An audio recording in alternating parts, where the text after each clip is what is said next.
Et nous voilà de retour à notre magazine de télévision. Madame, monsieur, encore une fois, bonjour ou bonsoir, où que vous soyez actuellement dans ce bas monde. L'émission est diffusée à partir de Montréal et nous recevons aujourd'hui à notre émission Erika. Bonjour, comment ça va? Bonjour, merci de m'accueillir sur votre plateau, dans votre émission. Je suis extrêmement honorée et enchantée d'être ici. Je vais bien. Oui, je vais bien, surtout avec l'hiver. Voilà. Oui, avec l'hiver qui est déjà là, parce qu'avant, je disais l'hiver est à nos portes, mais là, je sens que l'hiver est vraiment là. Oui, il est là. Il est là, c'est vrai. Erika, on vous présente comme une artiste pluridisciplinaire Oui. ou multidisciplinaire. Vous avez plusieurs passions et plusieurs talents. Oui. Et Dieu m'a béni, comme j'aime le dire. Oui. Je pense que quand il m'a créé, il m'a regardé, il a dit, ben, toi, je vais te donner des petites choses. Et oui, je suis artiste pluridisciplinaire. Oui. J'ai à mon actif une carrière de danseuse de plus de 12 ans. 12 ans? Oui, je suis également chanteuse, performeuse, actrice et comédienne. Donc, voilà, et professeure de danse aussi. OK. Donc actrice, ça veut dire que vous êtes une championne à faire semblant?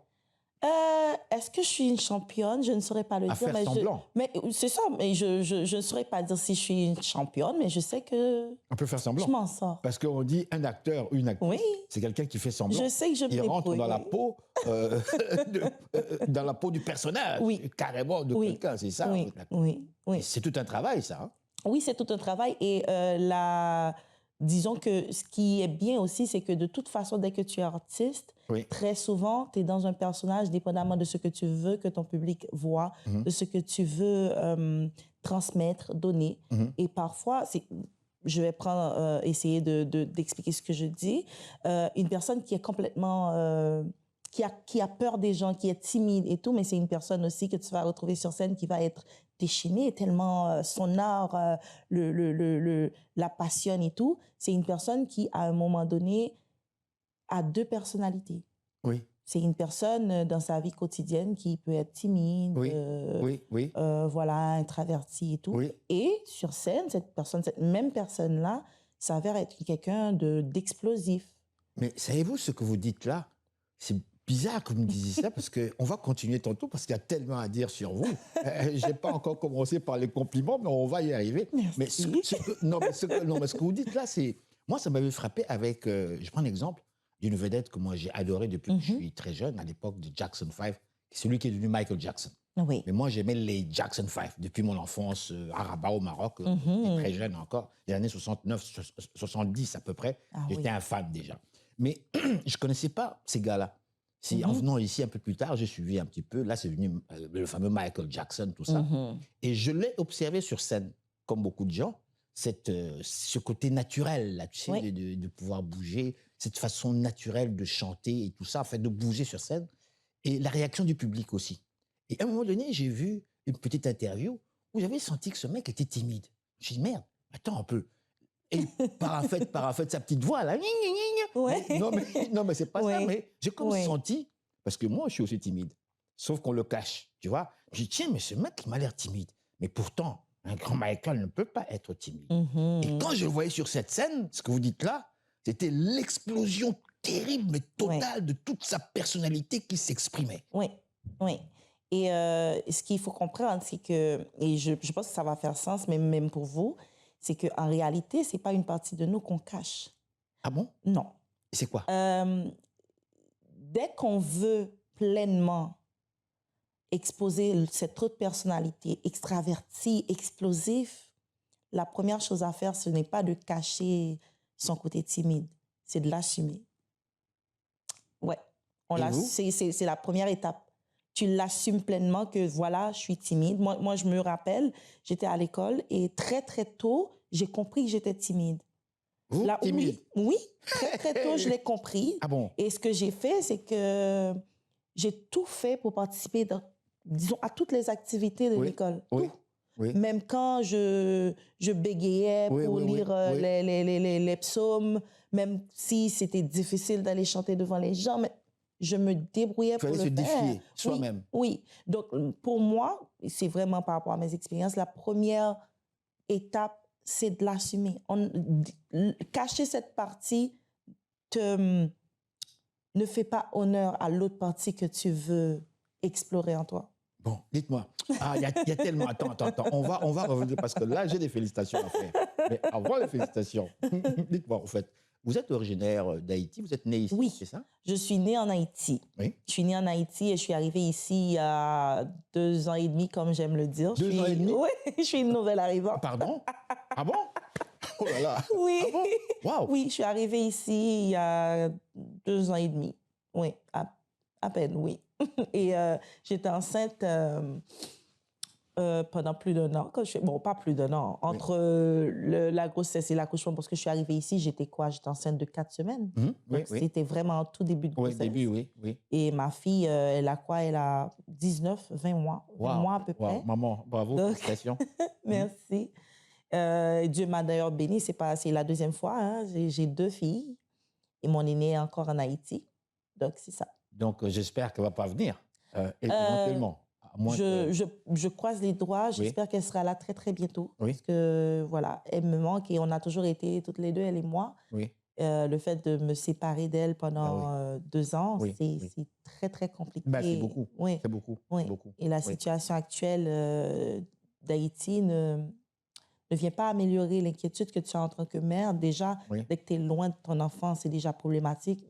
Avec la conjoncture actuelle, être loin de ton enfant. Je ne veux pas rentrer dans les détails parce qu'on a tellement à dire, vous avez tellement à nous en donner. Mais vous, dites-moi, est-ce que c'est vraiment la situation politique actuelle qui a fait que vous puissiez quitter Haïti? Ben, disons les deux, et aussi une partie des problèmes personnels que j'ai eus, parce que il faut savoir que c'est assez compliqué de vivre en Haïti, non seulement avec la conjoncture politique, mais aussi sociale, économique, et surtout dans ta vie personnelle, il y a beaucoup d'aspects qui peuvent vraiment te mettre en danger.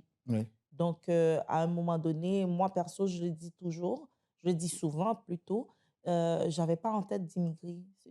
Vous étiez très bien chez vous? Oui, j'étais super bien. J'aimais par contre voyager parce que... Bah oui, comme un peu tout le monde. Je voyageais, j'allais à Taïwan pour un festival. Je suis allée pour un festival. J'ai fait des résidences en Guadeloupe, j'ai été à Trinidad et autres. Donc, ça me plaisait, moi, ma vie chez moi. Mais surtout, Haïti, c'est beau. C'est beau, Haïti. J'ai vu les images, on nous cache certaines choses. Le véritable paradis, c'est pas possible. On nous cache, on vous cache beaucoup de choses. Mais on regarde quand même, on regarde, madame. Croyez-le, on regarde. Écoutez, là, on va présenter maintenant un extrait à notre public. Je vous ai fait venir à l'émission, je vous ai invité à l'émission parce que, madame, je vous ai vu lors d'une soirée absolument extraordinaire. On va se rappeler grâce à Marina Baldé. Où vous étiez présente, où vous vous êtes exprimée. Alors, avec explosion comme pas possible, où l'on sentait que cette force, ce talent naturel en vous dans la danse. On va présenter maintenant, si vous voulez, à notre public, le premier extrait. Pouvez-vous juste, avant qu'on présente cet extrait, nous situer un petit peu l'extrait, en fait, le tableau, finalement, que vous nous présentiez? Moi, j'ai senti la force d'une femme absolument incroyable, la puissance féminine. Oui, j'ai eu la chance, comme je l'ai dit tantôt, d'aller à Taïwan lors de festival en 2018. C'était avec la compagnie Jean-René Delsoin. Et je crois que c'était Nanying Folklore Festival, un truc comme ça. Je ne me rappelle pas vraiment, mais c'était une des meilleures expériences de ma vie. Donc, cette vidéo, ce sera... une de mes interprétations en tant que danseuse de la compagnie Jean-René Delsoin avec tous mes collègues d'ailleurs. On retrouve cet extrait sur YouTube. Oui, sur YouTube, oui. Merci.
Et voilà, madame, monsieur, nous sommes de retour à notre magazine de télévision. C'est encore une fois un grand honneur de vous avoir à cette émission de télévision.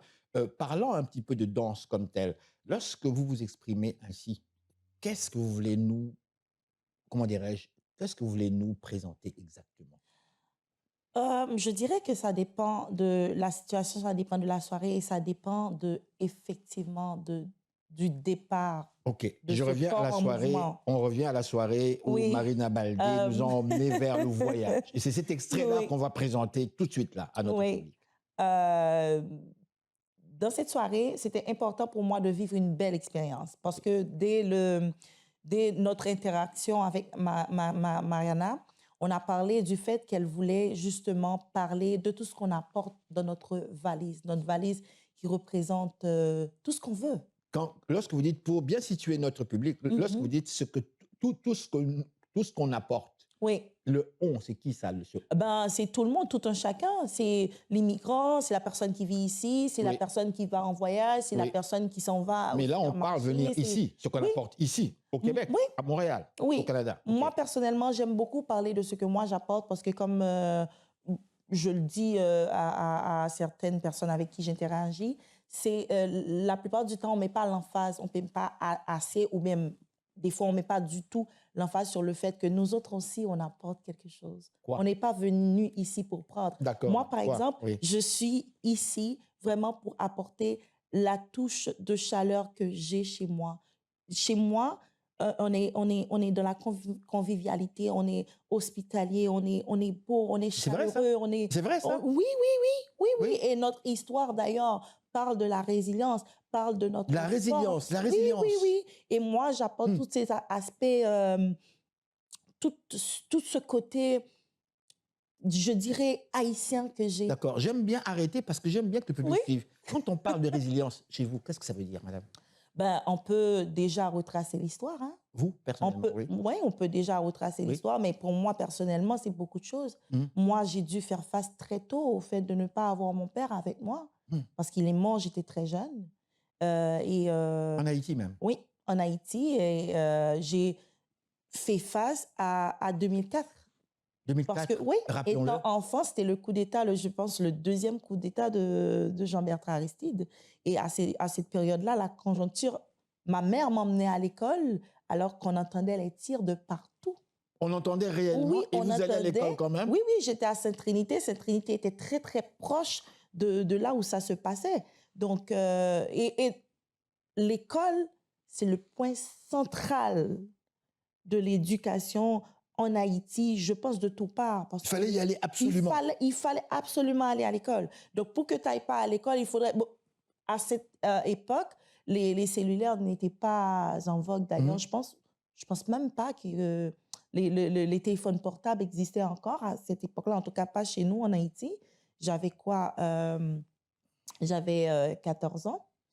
Et voilà, tu savais même pas si l'école était fermée ou non.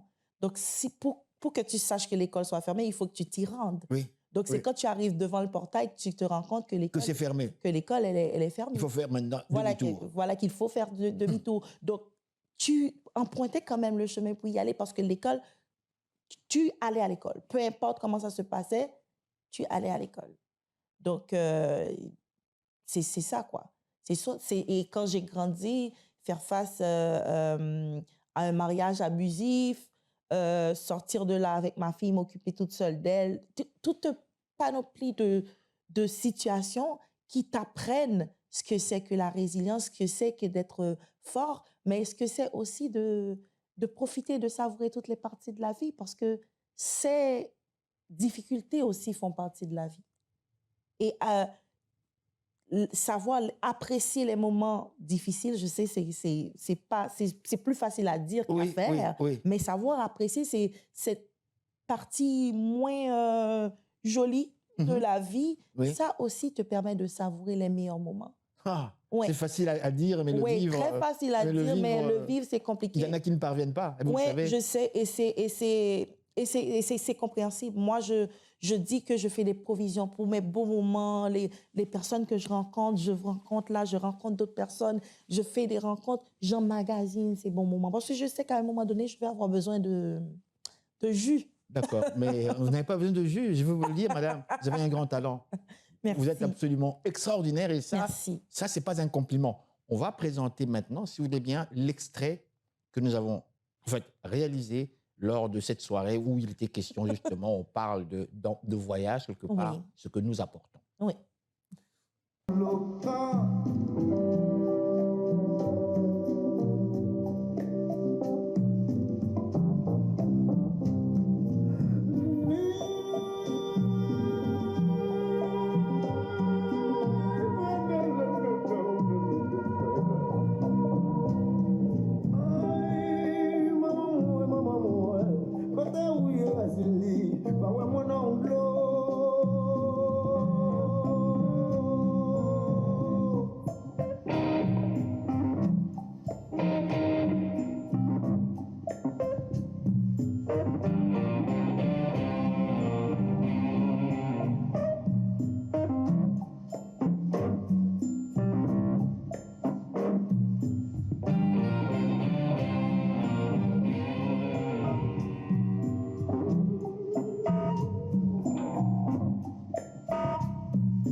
Neges flavodu, neges mamuladu, neges flavodu, kaulo, kaulo, kaulo, kaulo.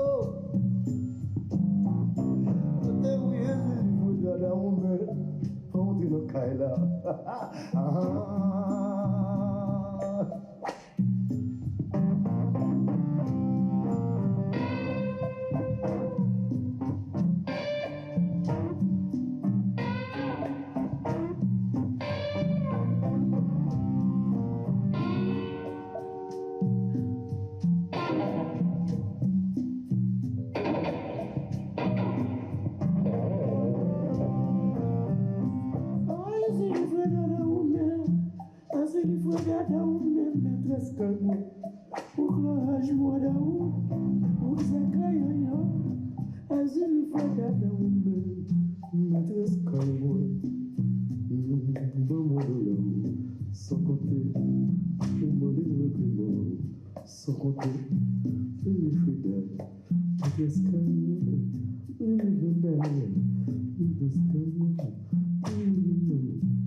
Et nous voilà de retour à notre magazine de télévision Ça va causer.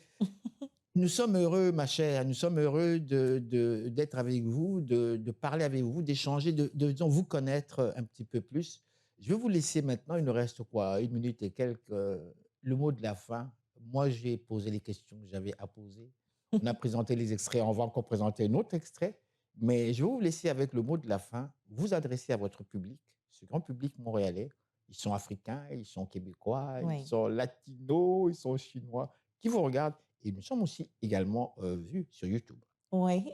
Allez-y, on vous écoute. Ben, je vais essayer d'être brève et surtout de dire ce qu'il y a à dire. Bien sûr. Dans un premier temps, je veux vraiment vous remercier encore une fois de m'avoir permis d'être sur ce plateau. Et je remercie toutes les personnes qui vont regarder cette émission, mais surtout qui vont interagir, que ce soit sur votre page Facebook ou encore en me suivant aussi sur les réseaux Erika Julie. Voilà, j'aimerais vous dire que moi, j'envoie toujours ma bonne énergie, mes bonnes énergies, mes énergies positives aux gens, que ce soit à travers l'écran. Moi, je suis convaincue que tu transmets des choses simplement par ta présence. Donc, j'aimerais beaucoup remercier ces gens-là, vous remercier l'univers. Moi, j'adore faire ça. Est-ce que tu es heureuse? Oui, je suis très, très heureuse. Mes enfants, ma carrière, tout. Et je remercie mon pays d'adoption qui est le Québec. Bonne année, joyeux Noël, ma chère. Merci. Merci Santé, à vous succès, aussi. amour. Merci à vous aussi. Et voilà, madame, messieurs, restez là. Nous sommes de retour tout de suite après ces messages publicitaires.